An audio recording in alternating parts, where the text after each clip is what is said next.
আসসালামু আলাইকুম ওরহমতুল্লাহ।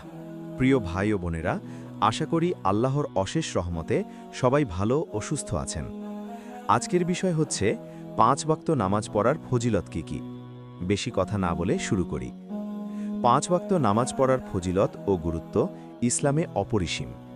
নামাজ কেবল একটি ইবাদত নয়, এটি আল্লাহর সাথে বান্দার সরাসরি যোগাযোগের মাধ্যম এবং আত্মিক প্রশান্তির উৎস।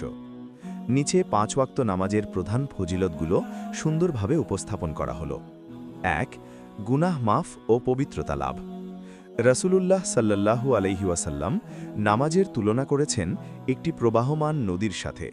তিনি বলেছেন, যদি কেউ দৈনিক ৫ বার সেই নদীতে গোসল করে, তবে তার শরীরে যেমন কোনো ময়লা থাকতে পারে না, তেমনি ৫ ওয়াক্ত নামাজ বান্দার গুনাহসমূহকে ধুয়ে মুছে পরিষ্কার করে দেয়।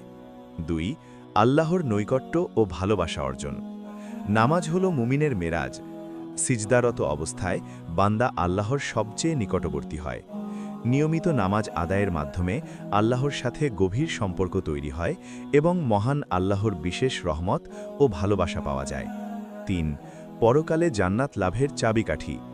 পরকালে জান্নাতের চাবিকাঠি হল নামাজ। কিয়ামতের দিন সর্বপ্রথম নামাজের হিসাব নেওয়া হবে।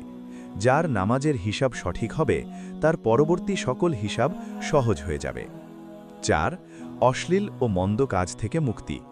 পবিত্র কুরআনে ইরশাদ হয়েছে, নিশ্চয়ই নামাজ মানুষকে অশ্লীল ও মন্দ কাজ থেকে বিরত রাখে। সূরা আনকাবুত ৪৫। নিয়মিত ও সহিভাবে নামাজ পড়লে অন্তরে ক্ষুধাভীতি তৈরি হয়, যা মানুষকে পাপাচার থেকে দূরে রাখে। ৫. মনের শান্তি ও দুশ্চিন্তা মুক্তি। আধুনিক জীবনের নানা মানসিক চাপ ও দুশ্চিন্তা দূর করার মহা ঔষধ হল নামাজ। একনিষ্ঠভাবে নামাজ আদায় করলে অন্তরে এক অপূর্ব প্রশান্তি অনুভূত হয় এবং ধৈর্য ধরার শক্তি বাড়ে।